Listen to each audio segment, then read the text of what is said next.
So without further ado, I'm Hrynchuk, the Executive Director for the Alberta Municipal Health and Safety Association. I'll be helping facilitate the session here today. But I really recognize the first rule of leadership. It's not about me. Everybody's here to be able to talk to some subject matter experts, and we have them coming from a couple of different ranges. First, we have, very importantly, the government of Alberta, who will come and speak. Both Paula and Diane will be able to answer some questions related to the OHS changes that are coming to effect for March 31st. And from the other side of the coin, of course, we have Jennifer Miller from Bennett Jones LLP, who will be able to talk to you about some components of implementation and consideration that you may wish to be cognizant of during the implementation and into the enforcement phase. So without further ado, I would like to be able to hand it over to Paula. Paula is going to be advancing her own slides for today. And Paula, if you do have any problems, again, just give us a virtual kick and we'd be pleased to be able to advance those for you. And without further ado, I'd like to introduce you to Paula Elliott. Thanks, Craig. You guys see my slides okay? Perfect. So thank you for attending today's presentation. As Craig mentioned, my name is Paula Elliott, and I'm the implementation lead for OHS legislation reform. And I coordinate the implementation of changes to the OHS code by ensuring that policy intent is broadly disseminated and consistently understood by internal and external stakeholders.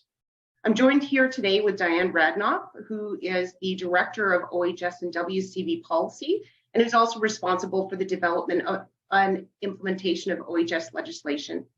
So as representatives from the Department of Jobs, Economy and Northern Development, we're happy to provide you with an overview of the changes. I'd like to start by acknowledging the land we are on today. We acknowledge that what we call Alberta is the traditional and ancestral territory of many peoples, presently subject to Treaties 6, 7, and 8, namely the Blackfoot Confederacy, Kainai, P.Eng, and Siksika, the Cree, Dene, Saulteaux, Nakota Sioux, Stoney Nakoda, and the Tsuut'ina Nation and the Métis people of Alberta. This includes the Métis settlements in the 6 regions of the Métis Nation of Alberta within the historical Northwest Métis homeland. We acknowledge that many First Nations, Métis, and Inuit who have lived in and cared for these lands for generations. We are grateful for the traditional knowledge keepers and elders who are still with us today and those who have gone before us. We make this acknowledgement as an act of reconciliation and gratitude to those whose territory we reside on or are visiting. For the agenda today, we'll be going through 6 areas. We'll provide some background to the OHS code over the past 2 decades. Then we'll review the 5 categories of changes that occurred to the code before getting into an overview of the actual changes that occurred across 8 main topics. We'll identify resources that have been developed or are under development to support stakeholders, as well as the implementation timeline.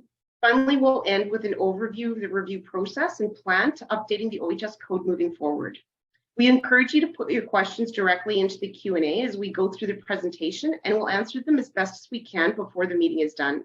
However, if there's anything we can't answer today, we'll be sure to get back to your event organizer with a response. The OHS code was enacted in 2003, and it consolidated 11 regulations.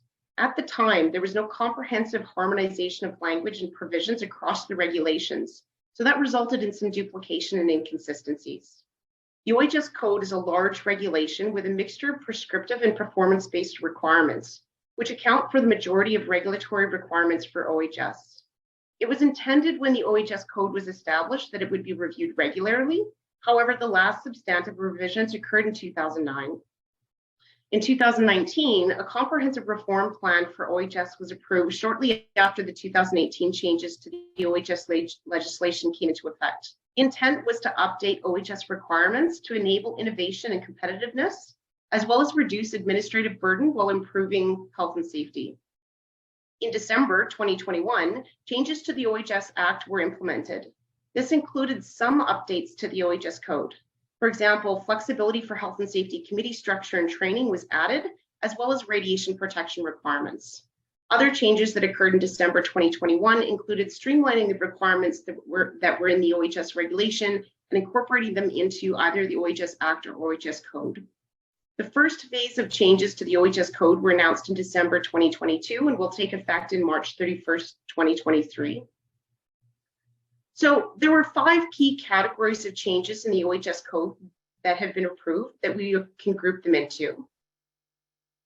Changes were categorized either as administrative, updates to technical standards, clarifying worksite party responsibilities, removing the need for acceptances for some work practices, and changes to modernize the requirements in the OHS code. The next 5 slides, we will briefly overview these types of changes and provide a few examples from each. Administrative changes remove duplication within the OHS code and consolidate similar requirements. A few examples that remove duplication or consolidate requirements include Section 12 in Part 3 was amended to include explosives in the requirements for manufacturer specifications, which removes duplication by having separate requirements for explosives. Explosive requirements that are currently found in Part 36 mining have been consolidated into Part 33 explosives. And then similar requirements in Part 36 and 37 were grouped to remove duplication.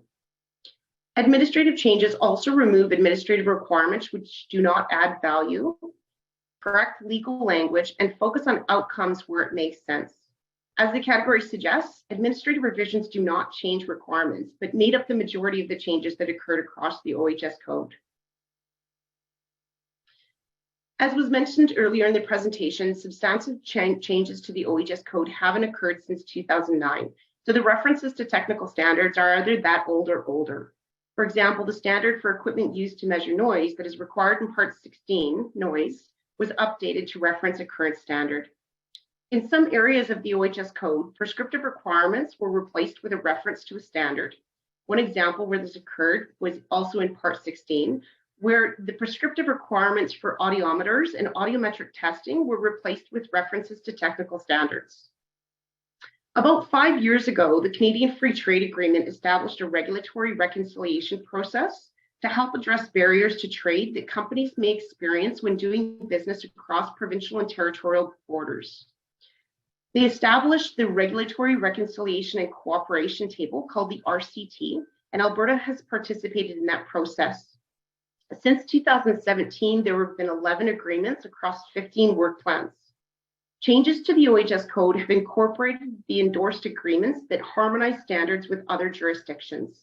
For example, first aid kit requirements in Part 11 have been updated to reference a technical standard so that companies doing business across borders no longer have to be concerned about purchasing different kit types. Similarly, the requirements for personal protective equipment standards, so for example, fall protection, footwear, headwear, hearing protectors, and life jackets, have been updated in the OHS code across a number of different topics to reference the technical standard that was agreed upon nationally. Currently, employers can either comply with the RCT agreements or the current requirements in the OHS code, as directors' orders were issued in spring 2022 to enact the agreement. As new RCT agreements are signed by the national group, consideration will be taken to incorporate those changes into the OHS code. For the parts of the OHS code that were updated, technical standards were updated in almost every area. Updates to worksite party responsibilities occurred in a number of areas across the OHS code. The updates were designed with the goal of supporting a strong internal responsibility system.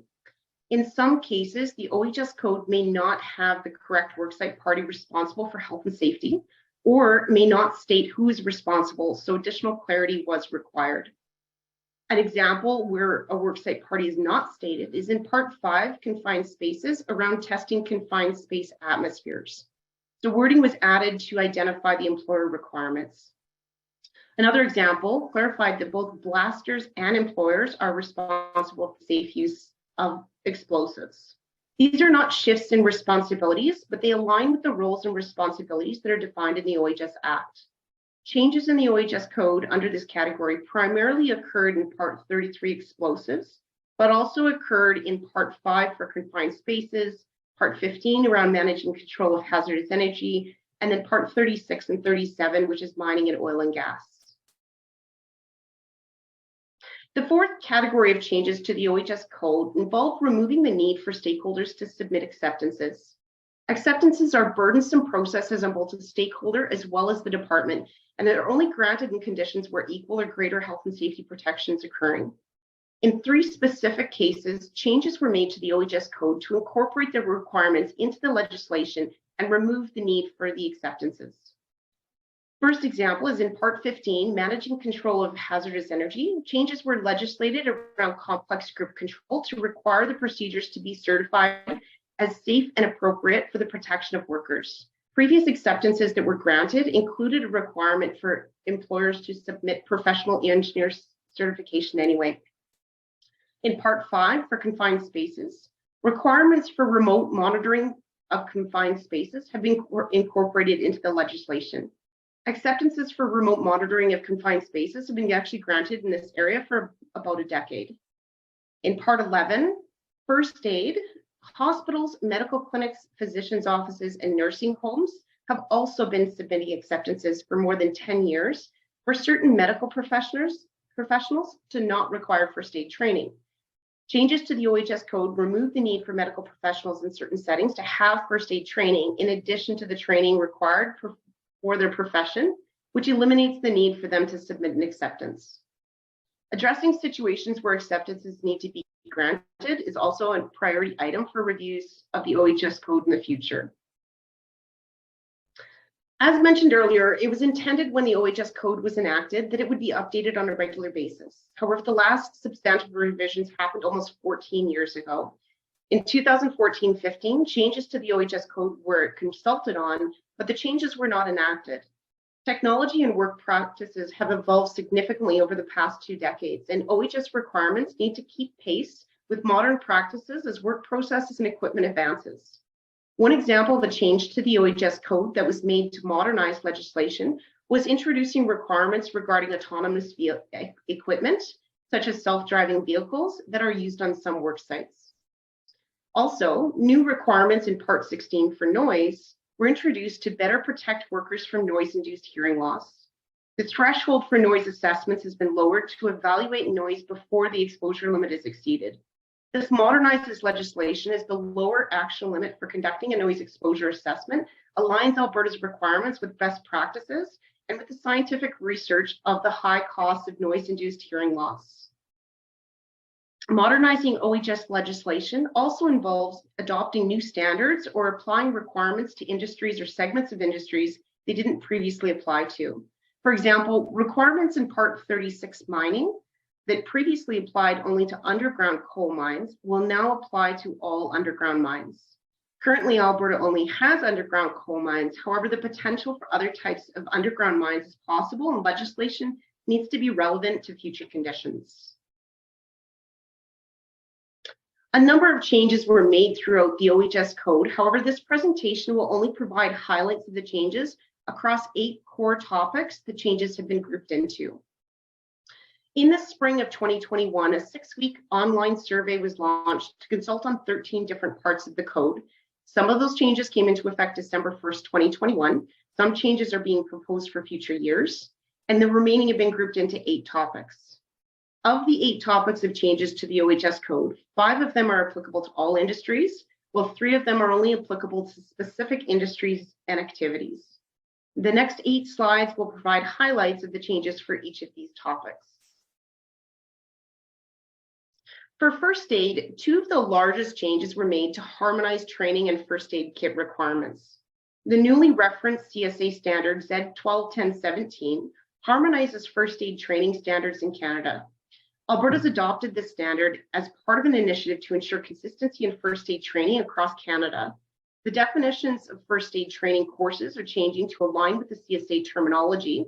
So, for example, emergency first aid to basic first aid, standard first aid to an intermediate first aid.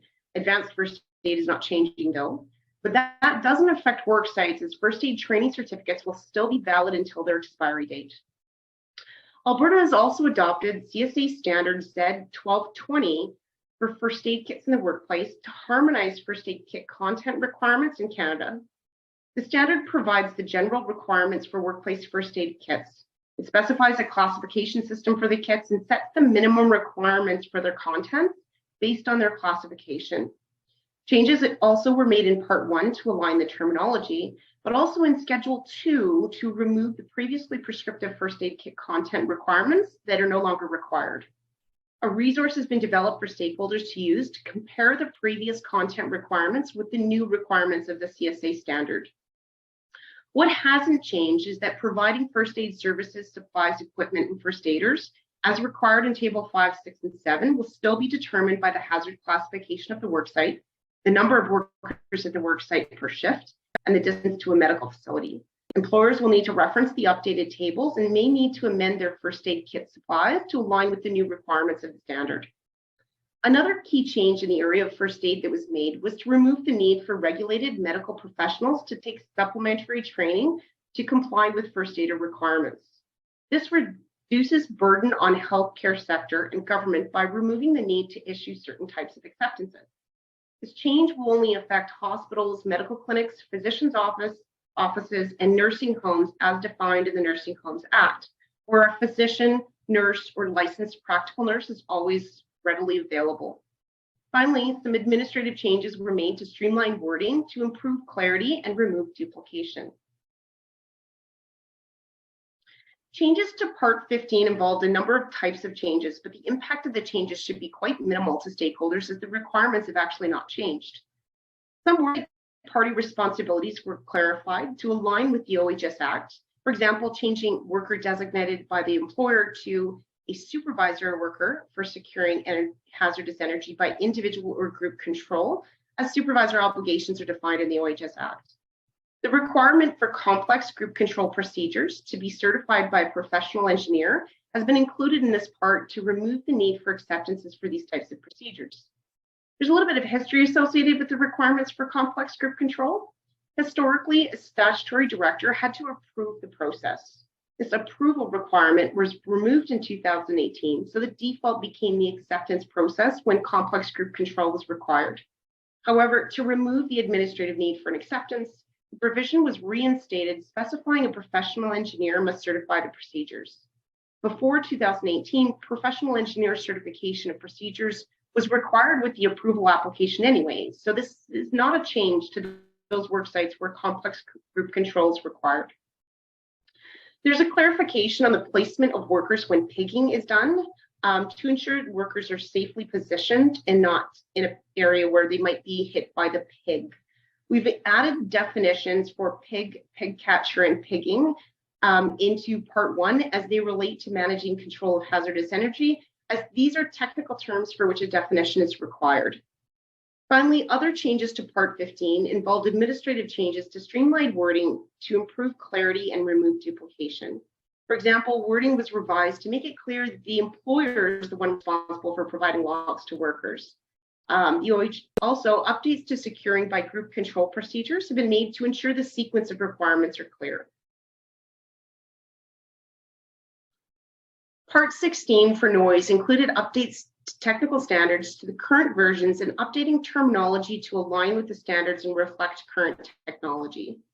Two key requirements that have changed in this area may require action on the part of employers. However, the updated requirements reflect best practices for health and safety. First, the action limit for conducting noise exposure assessments has been reduced from 85 decibels to 82 dBA to harmonize with other Canadian jurisdictions and support prevention of noise-induced hearing loss.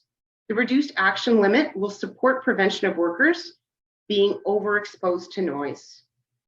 Secondly, there's a new requirement for fit testing of hearing protection devices to ensure they provide the protection intended.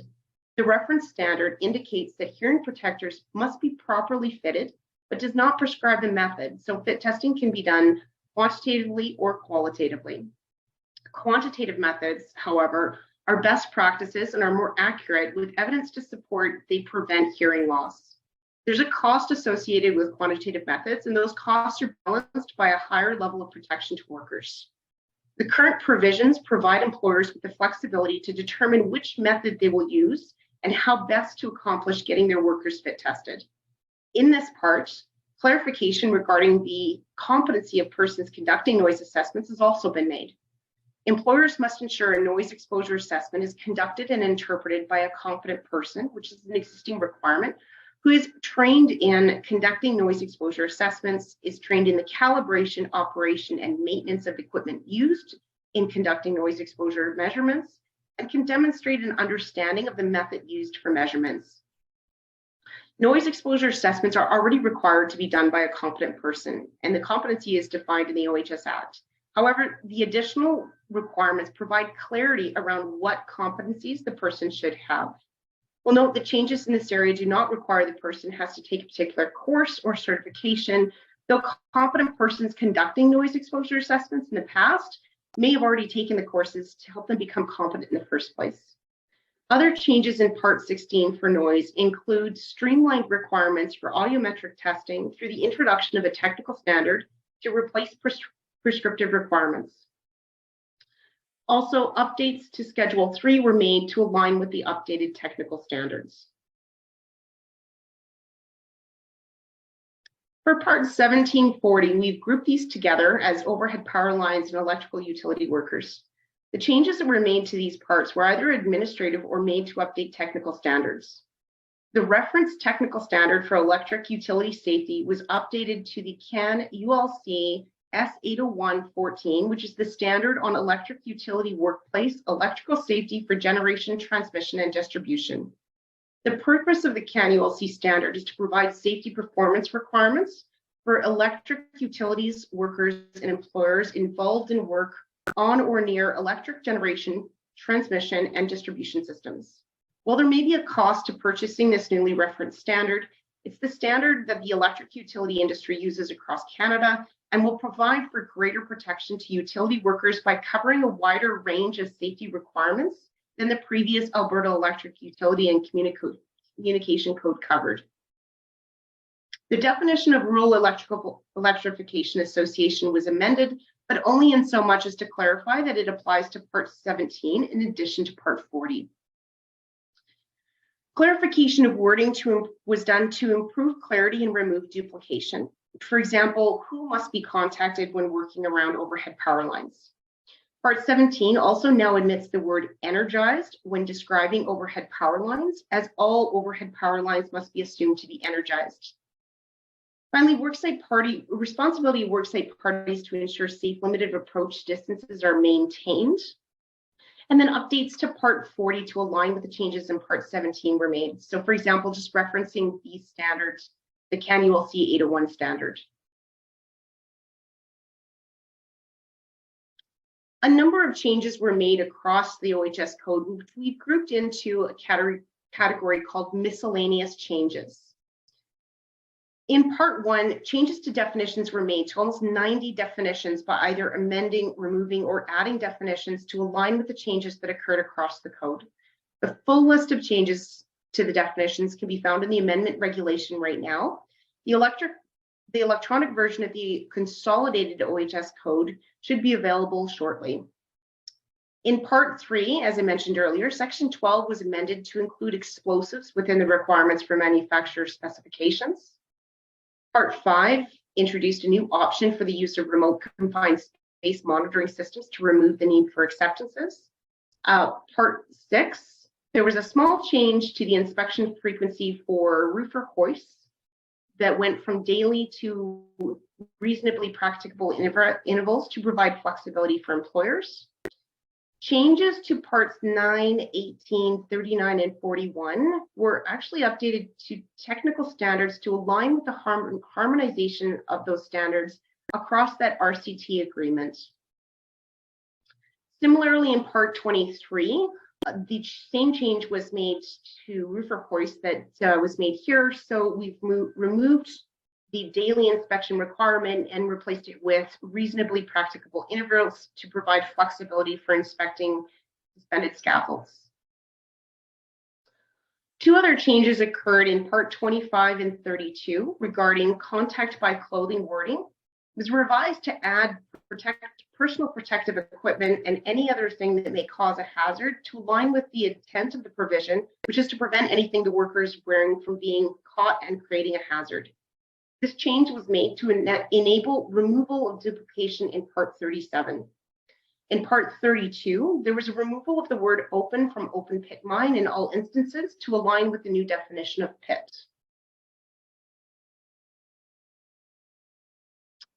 Division 2 in Part 36, which contains mining-specific explosive requirements, has been consolidated into Part 33 to remove duplication and overlap. In Part 33, updates to technical standards were made to reflect current technologies and best practices for health and safety requirements. Consolidated requirements for blaster certificates, so mining and non-mining, to remove duplication and remove administrative burden. Again, consolidated explosive requirements from Part 36. Some of the requirements are going to be new to non-mining employers who use explosives, but they're designed to standardize practices across industries and improve worker health and safety. So some examples include inventory control for explosives, safe transportation, safe storage, controlling access to explosives, protection of explosives from weather conditions and water damage, limiting the quantity of explosives at the worksite, precautions to prevent an unintended detonation of explosives, protection of workers and others around blasting, precautions for working around misfires, and requirements when conducting secondary blasting. This revised wording has been made to, there's revised wording that's been made to improve clarity and remove duplication, and we've added new definitions to align with the new requirements in this part. In Part 36, updates to technical standards have been made to reflect current technology and best practices for health and safety. We've reorganized the provisions to provide greater clarity. We've reduced administrative burden by removing the need for approvals and document submissions.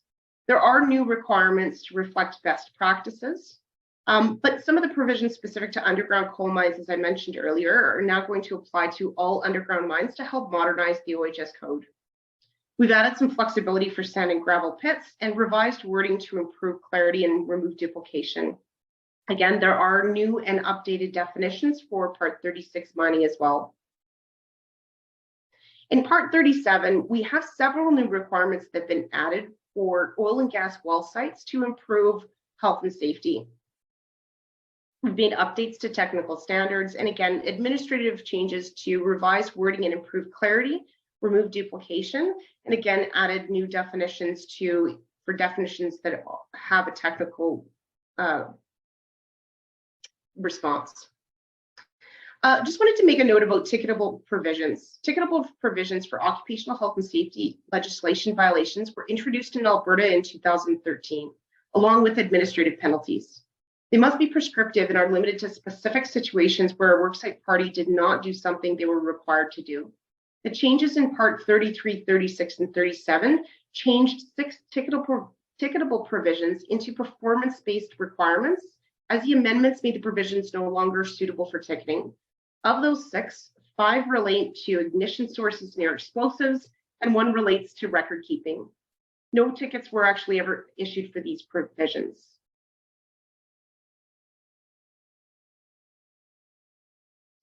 Six change highlight topic documents have been created for helping employers understand the changes that have actually occurred. These resources, I think that the AMHSA will provide the link in the chat area. However, if you're looking for more information on the changes as they relate to your worksite, we have a number of other areas that you can actually go to. The OHS Contact Center can still be contacted or through Ask the Expert. The publication store has a number of resources that are available, including the change highlight bulletins. The OHS Code Review website has the OHS Code Review plan and process posted, as well as the information for what was consulted on. And then we've got an email, labor.ohsreview@gov.ab.ca, where you can send specific questions to or suggestions for future OHS code reviews. In terms of upcoming resources, currently what's available is the amendment regulation, which identifies all of the changes that are occurring so you can actually see what the actual legislation says. However, we still have 2 change highlight bulletins for Part 33 and 36 that we are continuing to work on and expect that they'll be out in February. There's a concordance document to clearly identify the section changes. The consolidated legislation electronic version should be available in February. You can actually pre-order OHS handbooks from the King's printer. However, they won't be available until at least March 2023. And we're doing more presentations with stakeholder groups so that they can help better understand what the impact of the changes are. In terms of implementation, how will this look? There's no real change in how the enforcement approach will occur. We're still going to continue to do education until March 31st when the new provisions come into force. We'll continue to do education after in the terms of presentations. OHS code changes are technical requirement changes, so they're not the same as what happened in 2018 or 21 where the OHS Act was being changed. And finally, we're developing additional resources as the need arises. In terms of actually implementing changes, now, many of the changes we're proposing in the OHS code are an enhanced health and safety requirements. So stakeholders can implement the changes prior to March 31st, and the requirements would be in excess in some areas of the current requirements that are there. OHS has developed both an OHS code review plan and process.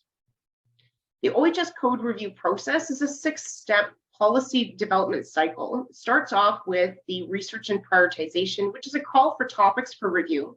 So we consider stakeholder feedback and changing work processes and technologies, consider Canadian harmonization priorities, evolving issues, research, compliance, and enforcement data, and prioritize those topics and publish our 3-year review plan.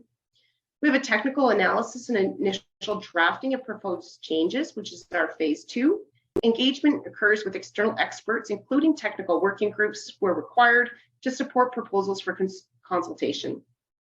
Public consultation on proposed changes occurs. We receive feedback from the public, analyze it, and then the proposed changes are adjusted as appropriate.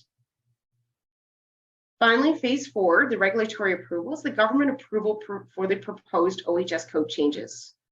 Finally, the OHS code is published with the in-force date announced.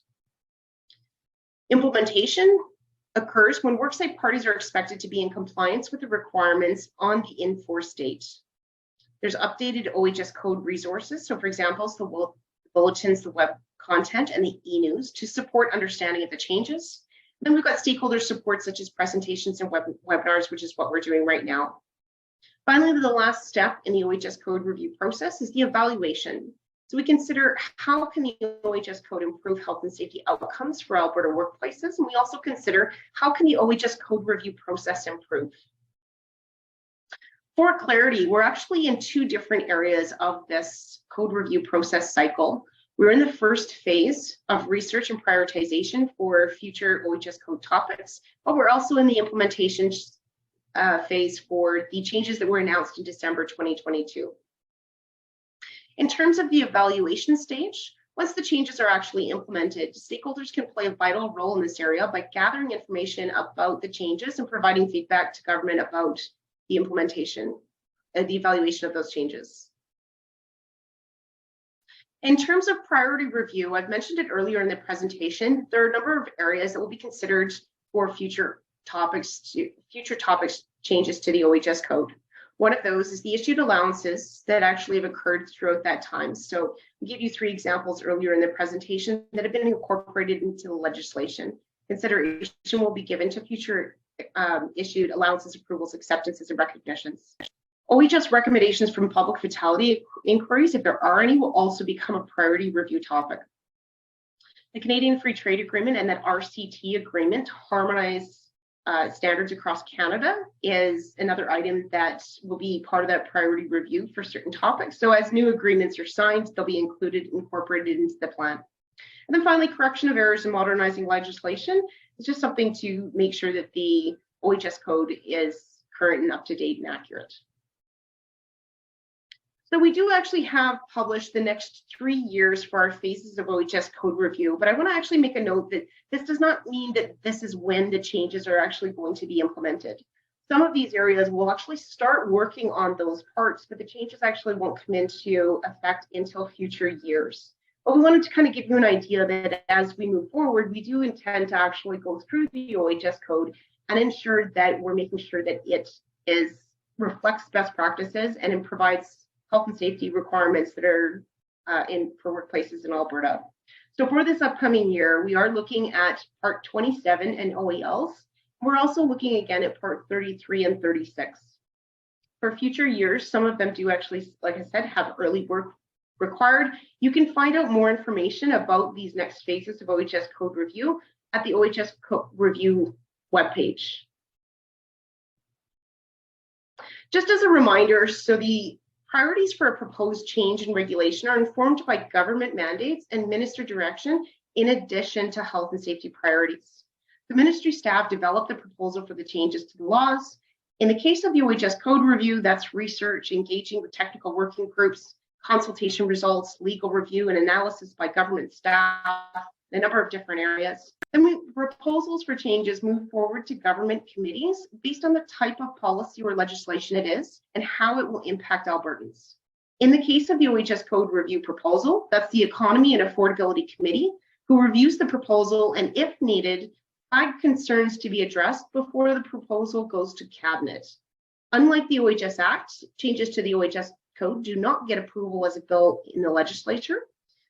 Cabinet reviews the proposal and provides policy approval. The Legislative Review Committee provides approval of the actual changes to the wording. There can sometimes be a back and forth between these committees to address any issues that are brought up. Once the Legislative Review Committee approves the changes, a ministerial order is made for the OHS, making the OHS code, which can be signed and the regulation filed with the King's printer. Usually new requirements will have an implementation window before they come into force.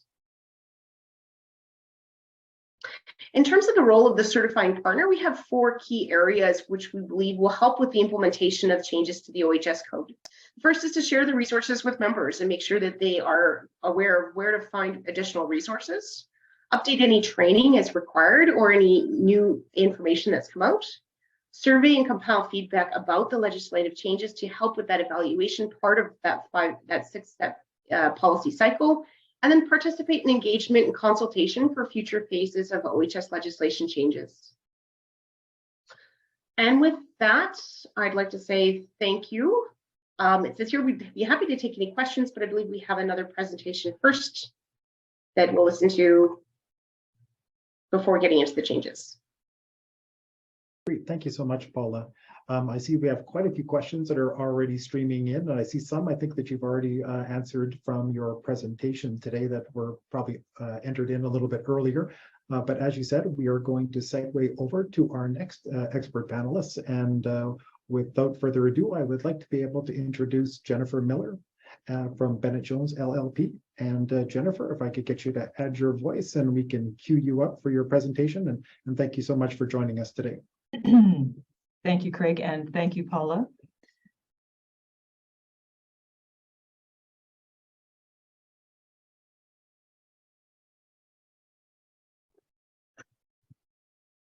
Okay, my screen should be shared now, I believe, if I've done this correctly.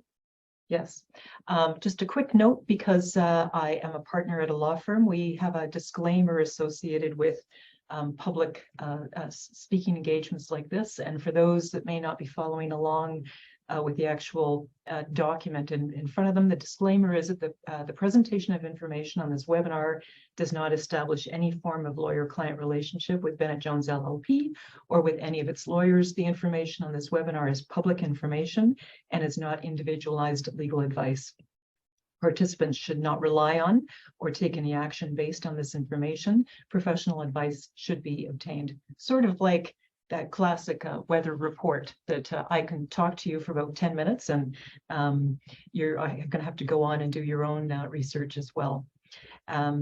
So without any further ado, I knew that Paula and Diane were going to be providing a really comprehensive presentation today on all the code amendments. So I have a very short and very focused role here to play, and that is in relation to Part 11. What I've done is I have reviewed the changes to Part 11, and I've also reviewed the fantastic bulletin that the Government of Alberta has prepared. And what I've tried to do is just illuminate perhaps a few discrete topics where you might want to do a bit of a deeper dive. So here we go. Key definitions. The Code Section 1 currently reads, for acute illness or injury, a physical injury or sudden occurrence of an illness that results in the need for immediate care. I have underscored certain words with this current definition, and those words are sudden and immediate care, because those are critical words that are changed. This is being repealed. The definition is replaced with a new Section 1 definition called illness or injury. In Part 11 means a sudden occurrence of an illness or injury that results in the need for first aid. So note that very nuanced change that the illness or injury needs to occur suddenly to be captured here. And instead of talking about a need for immediate care, there has to be a need for first aid. And the definition for first aid is also changing. The Code Section 1 currently for first aid says that first aid means the immediate and temporary care given to an injured or ill person at a work site using available equipment, supplies, facilities, or services, including treatment to sustain life, to prevent a condition from becoming worse, or to promote recovery. This is being repealed. This definition is replaced with a new Section 1 definition for first aid, which means emergency care provided to an ill or injured worker at a work site. So again, notice very nuanced changes here. We're now talking about emergency care to a worker. Note that the current definition refers to a person, which is of course a much broader legal term. So if we combine these two concepts into a brand new sentence, which is a bit easier to follow, illness or injury in Part 11 means a sudden occurrence of an illness or injury that results in the need for emergency care provided to an ill or injured worker at a work site. Current definitions that are missing in our legislation are ill and illness, injured and injury, and emergency care. So with respect to those words, if you're ever looking for interpretation on an unusual event in a workplace, you're going to have to go to secondary sources, I believe, to lean on those definitions. If you go to the bulletin that I mentioned earlier, issued by the government of Alberta, that Paula also noted in her presentation, you can see that bulletin LH001 states that these changes to these words provide alignment with the new CSA standard. The bulletin also refers to the standards, which are CSA Z1220 and Z1210. We've taken a look at those standards, and I don't believe that any of these words, ill, injured, etc., are actually defined in those documents. And note, in case you have, I know there's a lot to review with these code amendments, note that in the Section 3 of our current code that references all of the various standards, that is being repealed in its entirety. So when you're looking for standards that apply, for first aid or anything else, you actually have to now look in the future to the actual part of the code. So in my respectful view, it is probable that your first aid procedures will need to be amended over this term change alone. The bulletin that I've referenced highlights well the other changes to Part 11. Note carefully the emergency transportation plan requirements that are highlighted. The emergency transportation plan revision is, in my view, again, quite nuanced, but there's, I think in law, the devil's in the details, and I think that this is an important one to drill down on. The new section 180 sub 1 reads, before sending workers to a work site, a prime contractor, or if there's no prime contractor, an employer must make and implement a plan to transport ill or injured workers from the work site to the nearest healthcare facility. The new section 180 sub 2 says the plan referred to in subsection 1 must A, be suitable considering the distance to be traveled and the types of illnesses or injuries that may occur at the work site. B, include measures to protect persons from exposure to the weather. C, ensure vehicles are readily available and can accommodate a stretcher and an accompanying person. And D, include systems that allow the persons being transported to communicate with the healthcare facility to which the ill or injured worker is being taken.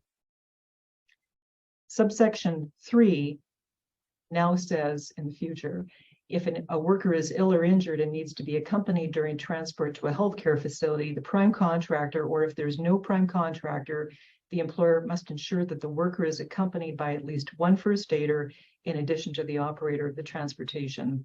Subsection 4 states that aforementioned subsection 3 does not apply if there are 3 or fewer workers at the worksite at the time. So what are the key amendments here?